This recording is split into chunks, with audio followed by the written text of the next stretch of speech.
And now to begin Chapter 7. Mr. Bennet's property consisted almost entirely in an estate of $2,000 a year, which, unfortunately for his daughters, was entailed, in default of heirs male, on a distant relation, and their mother's fortune, though ample for her situation in life, could but ill supply the deficiency of his. Her father had been an attorney in Meryton, and had left her £4,000. She had a sister married to a Mr. Phillips, who had been a clerk to their father and succeeded him in the business, and a brother settled in London in a respectable line of trade. The village of Longbourn was only 1 mile from Meryton, where most convenient distance for the young ladies, who were usually tempted thither 3 or 4 times a week, to pay their duty to their aunt and to a milliner's shop just over the way. The 2 youngest of the family, Catherine and Lydia, were particularly frequent in these attentions.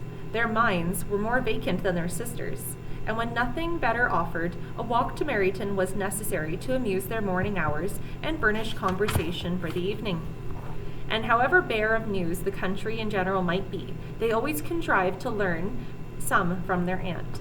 At present, indeed, they were well supplied with the news and happiness by the recent arrival of a military regiment in the neighborhood.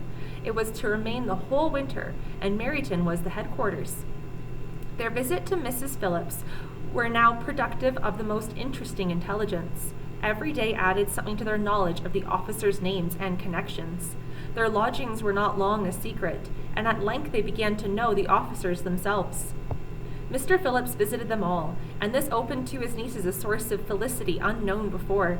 They could talk of nothing but officers, and Mr. Bingley's large fortune, the mention of which gave an animation to their mother, was worthless in their eyes when opposed to the regimentals of an ensign.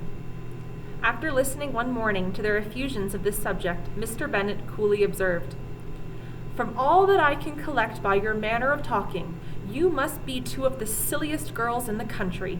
I have suspected it some time, but I am now convinced." Catherine was disconcerted and made no answer, but Lydia, with perfect indifference, continued to express her admiration of Captain Carter and her hope of seeing him in the course of the day, and he was going to the next morning to London. "I am astonished, my dear," said Mrs. Bennet, "that you should be so ready to think of your own children silly. If I wish to think slightly of anybody's children, it should not be of my own, however. If my children are silly, I must hope to be always sensible of it. Yes, but as it happens, they are all of them very clever. This is the only point, I flatter myself, on which we do not agree. I had hoped that our sentiments conceded in every particular, but I must so far differ from you as to think our 2 youngest daughters uncommonly foolish." "My dear Mr. Bennet, you must not expect such girls to have the sense of their father and mother. When they get to our age, I dare say they will not think about the officers any more than we do. I remember the time when I liked a red coat myself very well, and indeed I do so still at my heart, and if a very smart young colonel with 5,000 or 6,000 a year should want one of my girls, I shall not say nay to him, and I thought Colonel Foster looked very becoming the other night at Sir William's in his regimentals." "Mamma," cried Lydia, "my aunt says that Colonel Foster and Captain Carter, who do not go so often to Miss Watson's as they did when they first came, she sees them now very often standing in Clark's library." Mrs. Bennet was prevented replying by the entrance of the footman with a note for Miss Bennet. It came from Netherfield, and the servant waited for an answer. Mrs. Bennet's eyes sparkled with pleasure, and she eagerly calling out while her daughter read, "Well, Jane, who is it from? What is it about? What does he say? Well, Jane, make haste and tell us. Make haste, my love." "It's from Miss Bingley," said Jane, and then read it aloud. "My dear friend, if you are not so compassionate as to dine today with Louisa and me, we shall be in danger of hating each other for the rest of our lives, for a whole day's tete-a-tete between 2 women can never end without a quarrel. Come as soon as you can on the receipt of this. My brother and the gentlemen are to dine with the officers. Yours ever, Caroline Bingley."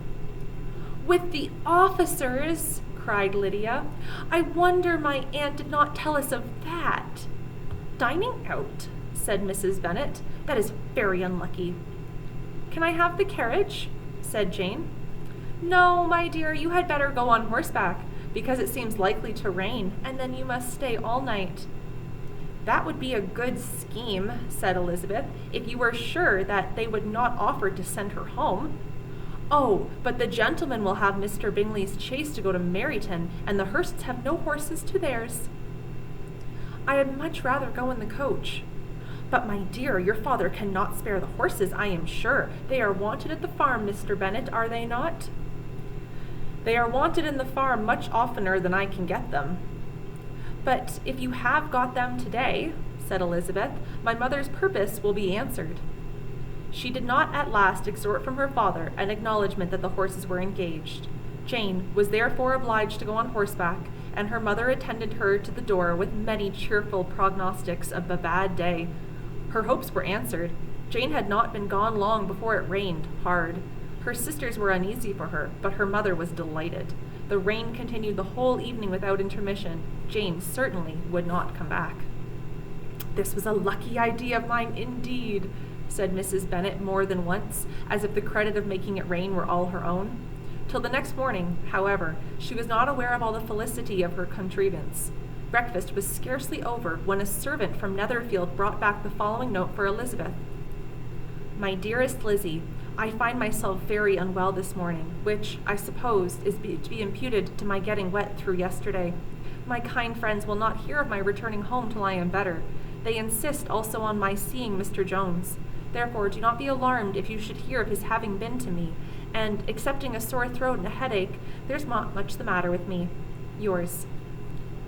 "Well, my dear," said Mr. Bennet, when Elizabeth had read the note aloud, "if your daughter should have a dangerous fit of illness, if she should die, it would be a comfort to know that it was all in pursuit of Mr. Bingley and under your orders." "Oh, I am not at all afraid of her dying. People do not die of little trifling colds. She will be taken good care of. As long as she stays there, it is all very well. I would go and see her if I could have the carriage." Elizabeth, feeling really anxious, was determined to go to her, though the carriage was not to be had, and as she was no horsewoman, walking was her only alternative. She declared her resolution. "How can you be so silly," cried her mother, "as to think of such a thing? In all this dirt, you will not be fit to be seen when you get there." "I shall be very fit to see Jane, which is all I want." "Is this a hint to me, Lizzie," said her father, "to send for the horses?" "No, indeed. I do not wish to avoid the walk. The distance is nothing when one has a motive. Only 3 miles. I should be back by dinner." "I admire the activity of your benevolence," observed Mary, "but every impulse of feeling should be guided by reason, and, in my opinion, exertion should always be in proportion to what is required." "We will go as far as to Meryton with you," said Catherine and Lydia.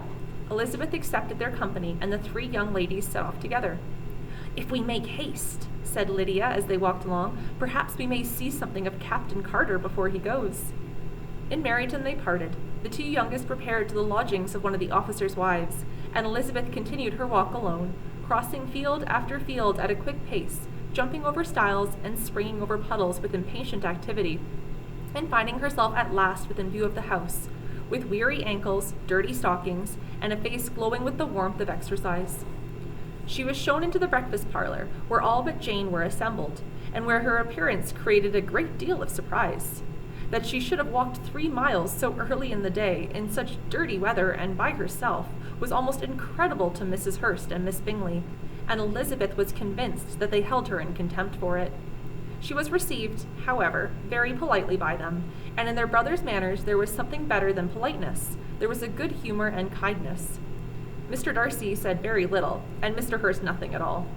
The former was divided between admiration of the brilliancy which exercise had given to her complexion, and doubt as to the occasion justifying her coming so far alone.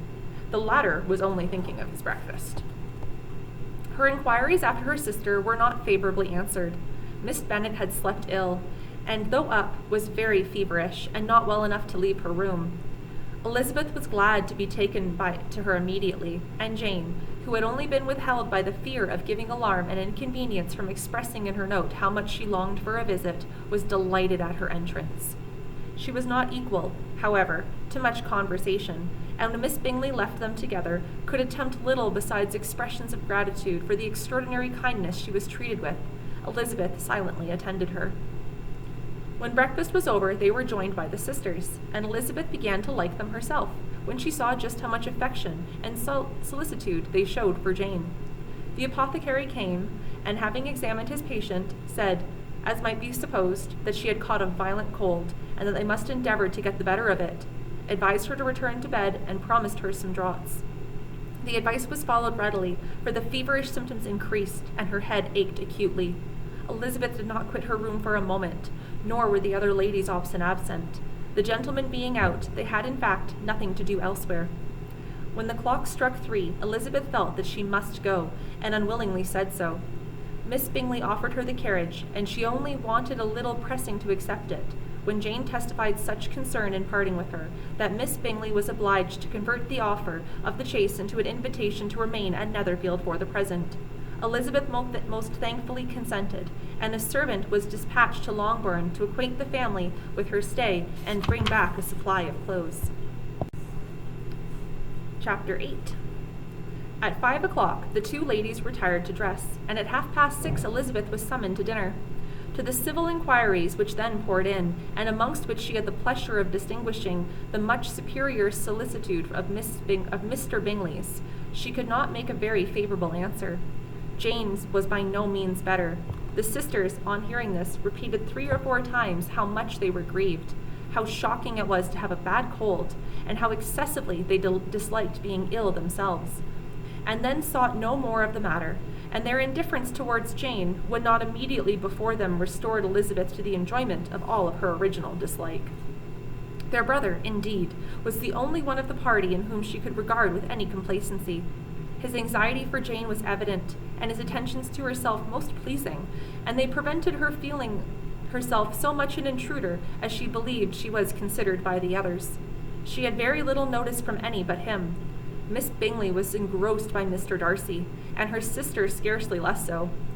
And as for Mr. Hurst, by whom Elizabeth sat, he was an indolent man, who lived only to eat, drink, and play at cards, who, when he found her to prefer a plain dish to ragout, had nothing to say to her. When dinner was over, she returned directly to Jane, and Miss Bingley began abusing her as soon as she was out of the room. Her manners were pronounced to be very bad indeed, a mixture of pride and impertinence. She had no conversation, no style, no taste, no beauty. Mrs. Hurst thought the same, and added, "She has nothing, in short, to recommend her, but being an excellent walker. I shall never forget her appearance this morning. She looked almost wild." "She did indeed, Louisa. I could hardly keep my countenance. Very nonsensical to come at all. Why must she be scampering about the country, because her sister had a cold? Her hair, so untidy, so blousy." "Yes, and her petticoat. I hope you saw her petticoat. 6 inches deep in mud, I am absolutely certain, and the gown, which had been let down to hide it not doing its office." "Your picture may be very exact, Louisa," said Bingley, "but this was all lost upon me. I thought Miss Elizabeth Bennet looked remarkably well when she came into the room this morning. Her dirty petticoat quite escaped my notice." "You observed it, Mr. Darcy, I am sure," said Miss Bingley, "and I am inclined to think that you would clearly not wish to see your sister make such an exhibition." "Certainly not." "To walk 3 miles, or 4 miles, or 5 miles, or whatever it is, above her ankles in dirt, and alone, quite alone. What could she mean by it? It seems to me to show an abominable sort of conceited independence, in a most country town indifference to a decorum." "It shows an affection for her sister that is very pleasing," said Bingley. "I'm afraid, Mr. Darcy," observed Miss Bingley in a half-whisper, "that this adventure has rather affected your admiration of her fine eyes." "Not at all," he replied. "They were brightened by the exercise." A short pause followed this speech, and Mrs. Hurst began again. "I have an excessive regard for Jane Bennet. She is really a very sweet girl, and I wish with all my heart she were well settled. But with such a father and mother, and such low connections, I am afraid there is no chance of it." "I think I have heard you say that their uncle is an attorney in Meryton." "Yes, and they have another who lives somewhere near Cheapside." "That is capital. added her sister, and they both laughed heartily. If they had uncles enough to fill all Cheapside, cried Bingley, it would not make them one jot less agreeable. But it must be very materially lessen their chance of marrying men of any consideration in the world, replied Darcy. To this speech Bingley made no answer, but his sister gave it their hearty assent, and indulged their mirth for some time at the expense of their dear friend's vulgar relations. With a renewal of tenderness, however, they repaired to her room on leaving the dining parlour, and sat with her till summoned to coffee. She was still very poorly, and Elizabeth would not quit her at all till late in the evening, when she had the comfort of seeing her asleep, and when it appeared to her rather right than pleasant that she should go downstairs herself. On entering the drawing-room, she found the whole party at 100, and was immediately invited to join them, but suspected them to be playing high. A party at Loo, I think that says, sorry, not 100. And immediately invited her to join them, but suspected them to be playing high. She declined it, and making her sister the excuse, said she would amuse herself for the short time she could stay below with a book. Mr. Hurst looked at her with astonishment. "Do you prefer reading to cards?" said he. "That is rather singular." "Miss Eliza Bennet," said Miss Bingley, "despises cards. She's a great reader, and has no pleasure in anything else." "I deserve neither such praise nor such censure," cried Elizabeth. "I am not a great reader. I have pleasure in many things." "In nursing your sister I am sure you have pleasure," said Bingley, "and I hope it will soon be increased by seeing her quite well." Elizabeth thanked him from her heart, and then walked towards a table where a few books were lying. He immediately offered to fetch her others, all that his library afforded. "And I wish my collection were larger for your benefit and my own credit, but I am an idle fellow, and though I have not many, I have more than I have ever looked into." Elizabeth assured him that she could suit herself perfectly with one of the ones in the room. "I am astonished," said Miss Bingley, "that my father should have left so small a collection of books. What a delightful library you have at Pemberley, Mr. Darcy." "It ought to be good," he replied. "It has been the work of many generations." "And then you have added so much to it yourself. You are always buying books." "I cannot comprehend the neglect of a family library in such days as these." "Neglect! I am sure you neglect nothing that can add to the beauties of that noble place. Charles, when you build your house, I wish it may be half as delightful as Pemberley." "I wish it may. But I would really advise you to make your purchase in that neighbourhood, and take Pemberley for a kind of model. There is not a finer county in England than Derbyshire." "With all my heart. I will buy Pemberley itself if Darcy will sell it." "I am talking of possibilities, Charles." "Upon my word, Caroline, I should think it more possible to get Pemberley by purchase than by intimidation." Elizabeth was so much caught by what passed as to leave her very little attention for her book, and soon, laying it wholly aside, she drew near the card table and stationed herself between Mr. Bingley and his eldest sister to observe the game. "Is Miss Darcy much grown since the spring?" said Miss Bingley. "Will she be as tall as I am?" "I think she will. She is now about Miss Elizabeth Bennet's height, or rather taller." "How I long to see her again! I never met with anybody who delighted me so much. Such continence, such manners, and so extremely accomplished for her age. Her performance on the pianoforte is exquisite." "It is amazing to me," said Bingley, "how young ladies can have patience to be so very accomplished as they all are." "All young ladies accomplished? My dear Charles, what do you mean?" "Yes, all of them, I think. They all paint tables, cover screens, and net purses. I scarcely know of anyone who cannot do all of this, and I'm sure I never heard a young lady spoken of for the first time without being informed she was very accomplished." "Your list of the common extent of accomplishment," said Darcy, "has too much truth. The word is applied to too many a woman who deserves it no otherwise than by netting a purse or covering a screen. But I am very far from agreeing with you in your estimation of ladies in general. I cannot boast of knowing more than half a dozen, in the whole range of my acquaintance, that are really accomplished." "Nor I am sure," said Miss Bingley. "Then," observed Elizabeth, "you must comprehend a great deal in your idea of an accomplished woman." "Yes, I do comprehend a great deal in it." "Oh, certainly," cried his faithful assistant. No one can really be esteemed accomplished who does not greatly surpass what is usually met with. A woman must have a thorough knowledge of music, singing, drawing, dancing, and the modern languages to deserve the word. And besides all this, she must possess a certain something in her air and manner of walking, the tone of her voice, her address and expression, or the word will be but half deserved. All of this she must possess, added Darcy, and to all of this she must yet add something more substantial in the improvement of her mind by extensive reading. I am no longer surprised at your knowing only 6 accomplished women. I wonder now at your knowing any. Are you so severe upon your own sex as to doubt the possibility of all this? I never saw such a woman. I never saw such capacity and taste and application and elegance as you describe united.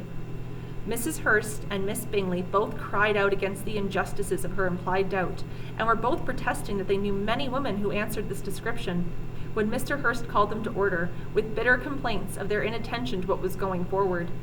As all conversation was thereby at an end, Elizabeth soon afterwards left the room. Eliza Bennet, said Miss Bingley when the door was closed on her, is one of those young ladies who seek to recommend themselves to the other sex by undervaluing their own, and with many men, I dare say, it succeeds. But in my opinion, it's a paltry device, a very mean art. Undoubtedly, replied Darcy, to whom this remark was chiefly addressed. There is a meanness in all the arts which ladies sometimes consent to employ for captivation. Whatever bears affinity to cunning is despicable. Miss Bingley was not so easily satisfied with this reply as to continue the subject. Elizabeth joined them again, only to say that her sister was worse, and that she could not leave her. Bingley urged Mr. Jones being sent for immediately, while his sisters, convinced that no country advice could be of any service, recommended an express to town for one of the most eminent physicians. This she would not hear of, but she was not so unwilling as to comply with their brother's proposal, and it was settled that Mr. Jones should be sent for early in the morning, if Miss Bennet were not decidedly better. Bingley was quite uncomfortable. His sisters declared that they were miserable. They solaced their wretchedness, however, by duets after supper, while he could find no better relief of his feelings than by giving his housekeeper directions that every possible attention might be paid to the sick lady and her sister.